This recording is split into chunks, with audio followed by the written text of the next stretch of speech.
Hello welcome to my channel. അപ്പം ഇന്നത്തെ video എന്ന് പറഞ്ഞാൽ എല്ലാവർക്കും അറിയാമല്ലോ, എൻ്റെ കീം റാങ്ക് കുറേ പേര് എനിക്ക് ഇൻസ്റ്റയിൽ മെസ്സേജ്, യൂട്യൂബിൽ കമൻ്റ് ഒക്കെ ചോദിച്ചിട്ടുണ്ട്.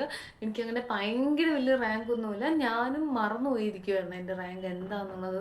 എനിക്ക് ഓർമ്മയൊന്നും ഇല്ലായിരുന്നു. അപ്പം ഞാൻ ആക്ച്വലി ഞങ്ങൾക്കൊരു കാൻഡിഡേറ്റ് പോർട്ടലുണ്ട്, അതായത് നമ്മുടെ ലൈക്ക് സ്റ്റുഡൻറ്റ് പോർട്ടൽ പോലെ. അതൊരു 4 വർഷത്തെ നമ്മുടെ കാര്യങ്ങളും അതായത് എക്സാം മാർക്ക് റീവാലുവേഷൻ എല്ലാം കൂടെ ഉള്ളൊരു പോർട്ടലുണ്ട്. അപ്പോൾ നിങ്ങളിപ്പോൾ എഞ്ചിനീയറിംഗിൽ അതായത് കേരള യൂണിവേഴ്സിറ്റിയിൽ കയറുവാണെങ്കിൽ അങ്ങനെ ഒരു പോർട്ടലിലോട്ട് വരും. അപ്പോൾ അതിൽ നിന്ന് ആക്ച്വലി എൻ്റെ മാർക്ക് ഷീറ്റ് അതൊക്കെ ഞാൻ സബ്മിറ്റ് ചെയ്യണമായിരുന്നു. അപ്പോൾ ഇപ്പോഴും എൻ്റെ മാർക്ക് ഷീറ്റ് അതുപോലെ തന്നെ ഉണ്ട്. അപ്പോൾ ഞാൻ നിങ്ങൾക്ക് അത് ഷെയർ ചെയ്ത് കാണിക്കാം. എൻ്റെ റാങ്ക് 3129 ആയിരുന്നു. യെസ്. അപ്പം ഇത് ഇമിറ്റേറ്റ് ചെയ്യണമെന്ന് ചോദിച്ചാൽ ഇത് ഭയങ്കര വലിയ റാങ്കൊന്നും അല്ല ആക്ച്വലി.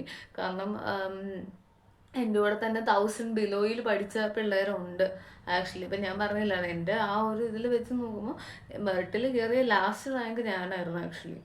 അപ്പം ഇതൊക്കെ ഭയങ്കര കുറവാണ്. ഇത് ടോപ്പ് ഗവൺമെൻറ് കോളേജ് നോക്കുന്നവരാണെങ്കിൽ ഈ റാങ്ക് ആക്ച്വലി ഭയങ്കര മിനിമൽ റാങ്കാണ്.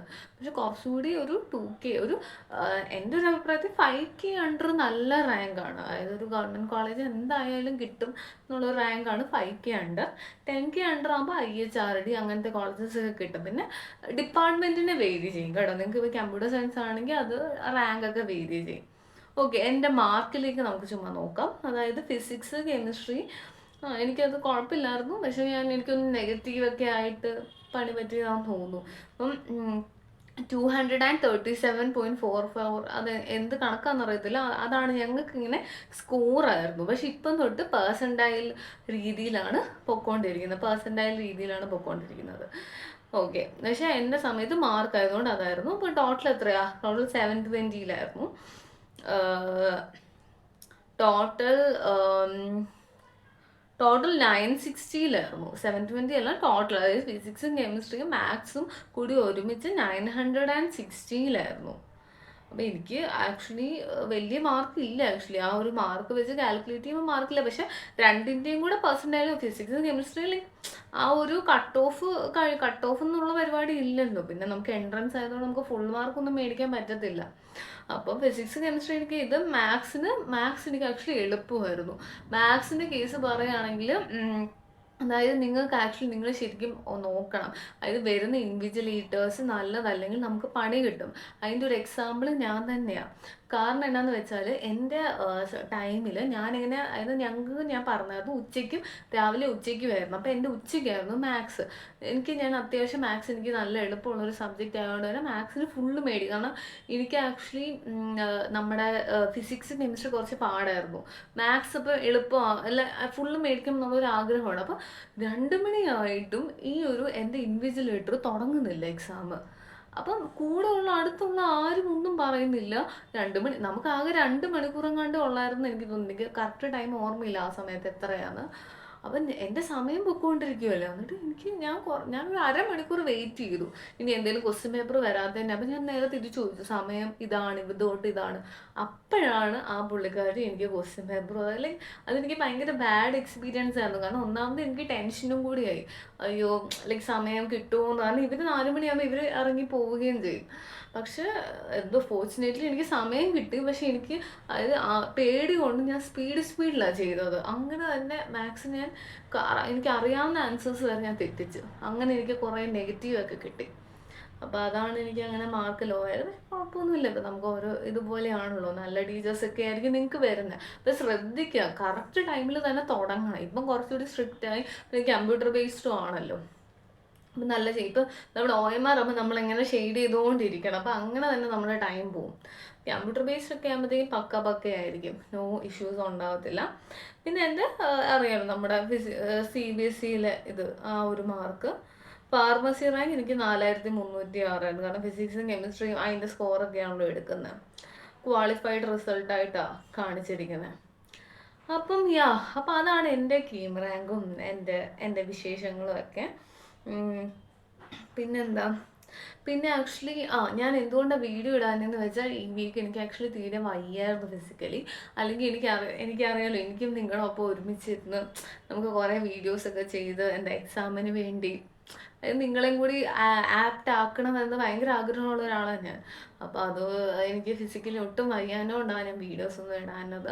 അപ്പോൾ മാക്സിമം ഈ വീഡിയോ കാണുന്നവർ ഷെയർ ചെയ്യുക. കാരണം നിങ്ങൾക്ക് ഒരു ഒരു ടിപ്പിക്കൽ കുറച്ചൊരു മോട്ടിവേഷനും, പിന്നെ നമ്മൾ വിചാരിക്കും എക്സാം എല്ലാം കഴിഞ്ഞല്ലോ ഇനി എന്തിനാണ് പഠിക്കുന്നതെന്ന്. പക്ഷെ ഞാൻ പറഞ്ഞായിരുന്നല്ലേ, അതായത് നമ്മളിപ്പോൾ ഒരു കോളേജിൽ, അപ്പം നമുക്ക് ഞാൻ പറഞ്ഞില്ല എഞ്ചിനീയറിംഗ് കോളേജ് തന്നെ കിട്ടണമെന്നില്ല, ഡിഗ്രി കോളേജിൽ പോലും ഈ റാങ്ക്, ഈ കീമിൻ്റെ ഒരു നല്ലൊരു റാങ്ക്, നല്ല റാങ്ക് എന്നല്ല, ഇപ്പം 20K അണ്ടർ കിട്ടിയാൽ പോലും ആ റാങ്കിന് വരെ ഡിഗ്രി കോളേജസിൽ വരെ വാല്യൂ ചിലപ്പം കിട്ടാറുണ്ട്. അല്ലെങ്കിൽ നമ്മുടെ പ്രൈവറ്റ് ആയിട്ടുള്ള കോളേജസിൽ ഫ്രീ ആയിട്ട് അണ്ടർ 10K കിട്ടിയാൽ പഠിക്കാൻ പറ്റും. അങ്ങനെ പഠിച്ച കുറേ ഫ്രണ്ട്സ് ഉണ്ട് എനിക്ക്. സോ അപ്പം അങ്ങനെ കുറേ ബെനിഫിറ്റ്സ് ഉള്ളതുകൊണ്ട് തന്നെ നിങ്ങൾ, ഞാൻ പറഞ്ഞില്ല, ഫുൾ ടൈം ഓക്കെ അങ്ങനെ അത്രയും ആഗ്രഹമുള്ളവർ ഒരു 8 hours എങ്കിലും പഠിക്കാൻ ശ്രമിക്കുക. അതായത് ഒരു ദിവസം 8 hours വെച്ച് ഞാൻ അടുത്ത വീഡിയോയിൽ ടൈം ടേബിളും പ്ലാനും ഒക്കെ ഞാൻ പറഞ്ഞുതരാം. പിന്നെ എനിക്ക് പറ്റാവുന്ന രീതിയിലുള്ള ക്വസ്റ്റ്യൻസ് ഒക്കെ ഞാൻ കവർ ചെയ്യാം. എനിക്ക് ഫുള്ള് കവർ ചെയ്യാൻ പറ്റത്തില്ലായിരിക്കും, പക്ഷേ ഇമ്പോർട്ടൻ്റ് ആയിട്ട് എനിക്ക് തോന്നുന്നതെല്ലാം കവർ ചെയ്യാം ഞാൻ. പിന്നെ പോസ്റ്റില്ല, നമ്മുടെ കമ്മ്യൂണിറ്റി പേജിലെ പോസ്റ്റിൽ ഞാൻ ക്വസ്റ്റ്യൻസ് ഒക്കെ അയച്ചുകൊണ്ടിരിക്കാം. നിങ്ങൾ അതിനൊക്കെ ആൻസർ ചെയ്ത് നല്ലോണം എൻഗേജ് ആവണം. ഇതുവരെ എൻ്റെ ചാനലൊന്നും കാണാത്ത ഫ്രണ്ട്സിനൊക്കെ ഷെയർ ചെയ്യണം. അവരോട് ലൈക്ക് വീഡിയോസൊക്കെ കുറച്ച് കണ്ട് മനസ്സിലാക്കാൻ പറഞ്ഞു. ഞാൻ കുറച്ച്, നിങ്ങൾക്ക് പാടുള്ള കൺസെപ്റ്റ്സ് എന്തെങ്കിലും ഉണ്ടെങ്കിൽ എനിക്ക് കമൻറ്റ് ചെയ്തിട്ടാൽ മതി, ഞാൻ ആക്ച്വലി അത് എക്സ്പ്ലെയിൻ ചെയ്തു തരാം. ഏത് സബ്ജക്റ്റ് ആണെങ്കിലും കുഴപ്പമില്ല, ഫിസിക്സ് കെമിസ്ട്രി മാത്സിൽ ഏതൊരു കോൺസെപ്റ്റ്സ് ആണെങ്കിലും നിങ്ങൾ ജസ്റ്റ് കമൻറ്റ് ചെയ്താൽ മതി, ഞാനത് എക്സ്പ്ലെയിൻ ചെയ്യാം. പിന്നെ വേറൊരു കീമിൻ്റെ അപ്ഡേറ്റും കൂടി പറയണം എനിക്ക്. അതായത് കീം 2025 അതിൻ്റെ ആ ഒരു പോർട്ടലിൽ നിങ്ങൾ കയറണം. നമ്മുടെ ആ ഒരു CE-കേരളയുടെ ആ പോർട്ടലിൽ കയറി, ഞാൻ ആ ലിങ്ക് വേണമെങ്കിൽ താഴെ ഡിസ്ക്രിപ്ഷനിൽ കൊടുക്കാം. അപ്പോൾ അതിൽ കറക്ഷൻ വിൻഡോ ഓപ്പൺ ആയിട്ടുണ്ടെന്നാണ് പറയുന്നത്.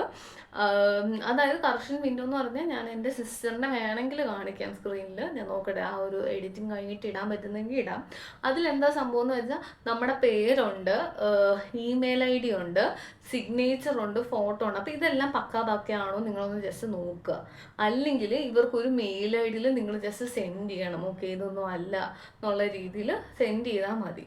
അതെനിക്കൊന്ന് April 8th വരെ, 8 ലാസ്റ്റ് ഡേറ്റ്. ആ ഒരു കറക്ഷൻ വിൻഡോ, കറക്ഷൻ ആയിട്ടൊന്നും ഇല്ല, ജസ്റ്റ് നമ്മളോട് തന്നെ ചെക്ക് ചെയ്യാൻ പറയുക. ഓക്കെ, ഇതെല്ലാം കറക്റ്റ് ആണോ, അല്ലാതെ ഭയങ്കര കറക്റ്റ് ചെയ്യാൻ എഡിറ്റ് ബട്ടൺ ഒന്നുമില്ല. പിന്നെ നിങ്ങൾക്ക് 10th അങ്ങനെയുള്ള സർട്ടിഫിക്കറ്റ്സിൽ എന്തെങ്കിലുമൊക്കെ എററുണ്ടെങ്കിൽ അവർ നിങ്ങൾക്ക് ഡയറക്റ്റ്ലി മെയിലായിട്ട് അയച്ച് കാണും. എനിക്കങ്ങനെ മെയിൽസ് ഒന്നും വന്നിട്ടില്ല. അപ്പോൾ നിങ്ങളൊന്ന് ജസ്റ്റ് അതും ചെക്ക് ചെയ്യണം കേട്ടോ. ഇതൊക്കെ ഭയങ്കര ഇമ്പോർട്ടൻ്റ് ആണ്. എനിക്ക് തോന്നുന്നു April 10 to 15 നമുക്ക് അഡ്മിറ്റ് കാർഡ് റിലീസ് ചെയ്യും. അപ്പോൾ ആ അഡ്മിറ്റ് കാർഡ് ഡൗൺലോഡ് ചെയ്ത് വെച്ചേക്കണം. കാരണം എന്നാലും നമുക്ക് എക്സാം ഡേറ്റ്, എങ്ങനെയാണ് എക്സാം നടക്കുന്നതെന്നൊക്കെ ഉള്ളത് കറക്റ്റ് മനസ്സിലാകത്തുള്ളൂ. പിന്നെ നിങ്ങൾക്ക് ബാക്കി ഡീറ്റെയിൽസ് ഒക്കെ അറിയാമല്ലോ, എക്സാം പാറ്റേണും കാര്യങ്ങളും ഒക്കെ അറിയാമല്ലോ. അതായത് 150 ക്വസ്റ്റ്യൻസ് ഉണ്ട്, അതിൽ മാത്സ് 75 ആണ്, ഫിസിക്സിന് 45ഉം, പിന്നെന്താ കെമിസ്ട്രി 30 ക്വസ്റ്റ്യൻസാണ് വരുന്നത്. അതിൻ്റെ മാർക്കിംഗ് സ്കീമും കാര്യങ്ങളൊക്കെ ഞാൻ ഓൾറെഡി ഡിസ്കസ് ചെയ്തായിരുന്നു. അതുകൊണ്ട് ഞാൻ വീണ്ടും അതിലേക്കൊന്നും പോകുന്നില്ല. May 10 അവർ റിസൾട്ടിൻ്റെ ഒരു അപ്രോക്സിമേറ്റ് ഡേറ്റ് ആയിട്ടൊക്കെ പറയുന്നത്. അപ്പം ഇനി നമ്മൾ കൂടിപ്പോയി എത്ര ദിവസമായിട്ട്, 24 ഒരു 19 ദിവസം കൂടി ഉണ്ട്. പക്ഷെ അതും കൗണ്ട് ചെയ്യും. അതും ഇരുന്ന് പഠിച്ചാൽ നിങ്ങൾക്ക് ചേഞ്ച് ഉണ്ടാവും, മനസ്സിലായോ? ആ ഒരു ഞാൻ പറഞ്ഞില്ലേ 8 hours വെച്ചൊന്ന് പഠിക്കാൻ ശ്രമിച്ചാൽ മതി, ചേഞ്ചസ് ഒക്കെ ഉണ്ടാവും.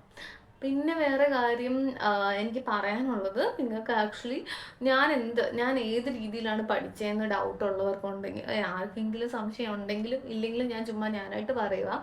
ഞാൻ ആക്ച്വലി ഇമ്പോർട്ടൻ്റ് ആയിട്ടുള്ള ടോപ്പിക്സ് നോട്ട് ഡൗൺ ചെയ്ത് വെച്ചേക്കുമായിരുന്നു. കാരണം ലൈക്ക് ഞാൻ എൻട്രൻസ് പഠിക്കുന്നതുകൊണ്ട് തന്നെ ടീച്ചേഴ്സ് കുറച്ച് ടോപ്പിക്സ് ഇമ്പോർട്ടൻ്റ് ആയിട്ട് പറഞ്ഞിട്ടുണ്ടായിരുന്നു, അത് നോക്കിയായിരുന്നു. പിന്നെ ഒരു പ്രീവിയസ് ഒരു ബണ്ടിൽ ഓഫ് ക്വസ്റ്റ്യൻ പേപ്പേഴ്സ് ഉണ്ടായിരുന്നു 10 വർഷത്തെ, അത് ഫുള്ള് ചെയ്ത് നോക്കിയായിരുന്നു.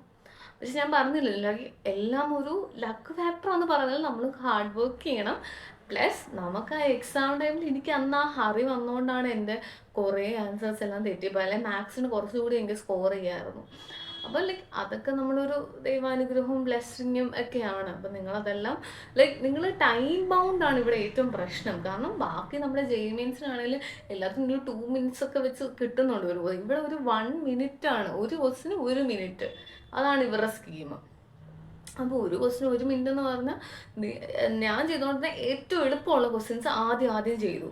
പിന്നെ ചെയ്യാത്ത ക്വസ്റ്റ്യൻസ് പിന്നത്തേക്ക് വെച്ച് അങ്ങനെയാണ് ഞാൻ ചെയ്തുകൊണ്ടിരുന്നത്. കാരണം നമുക്ക് അറിയാവുന്ന ക്വസ്റ്റ്യൻസിൽ നമ്മൾ മാർക്ക് മേടിക്കുവാണെങ്കിൽ അത്രയും കിട്ടിയില്ലേ. അല്ലാതെ എല്ലാം ചെയ്ത് വെച്ചാൽ അറിയാവുന്നതിൻ്റെ മാർക്കും കൂടി ലൈക്ക് അറിയാത്ത നെഗറ്റീവ് കൊണ്ട് പോകത്തില്ലേ. പിന്നെ നിങ്ങൾക്ക് ചിലതൊക്കെ ഓക്കെ ഒരു എത്ര 80% ചിലപ്പോൾ ഷുഗർ ഉണ്ടെങ്കിൽ അങ്ങ് കറക്കി കൂട്ടി ഇട്ടേക്കണം, വലിയ കുഴപ്പമില്ല. ഞാൻ ആ ടിപ്സും കാര്യങ്ങളൊക്കെ ഞാൻ അടുത്ത വീഡിയോയിലിടാം. സോ അപ്പോൾ ഇത്രയൊക്കെ ഉള്ളൂ എൻ്റെ റാങ്കും പിന്നെ കീമിൻ്റെ കുറച്ച് അപ്ഡേഷൻസും അതൊക്കെയാണ് ഞാനിതിൽ ഷെയർ ചെയ്യുന്നത്. അപ്പം ലൈക്ക് ചെയ്യാനും ഷെയർ ചെയ്യാനും സബ്സ്ക്രൈബ് ചെയ്യാനൊന്നും മറക്കരുത്. നിങ്ങൾക്ക് ഉള്ള ഡൗട്ട്സും കാര്യങ്ങളൊക്കെ നിങ്ങൾ കമൻ്റായിട്ട് ഇടണം. യെസ്, അപ്പം ബൈ ബൈ.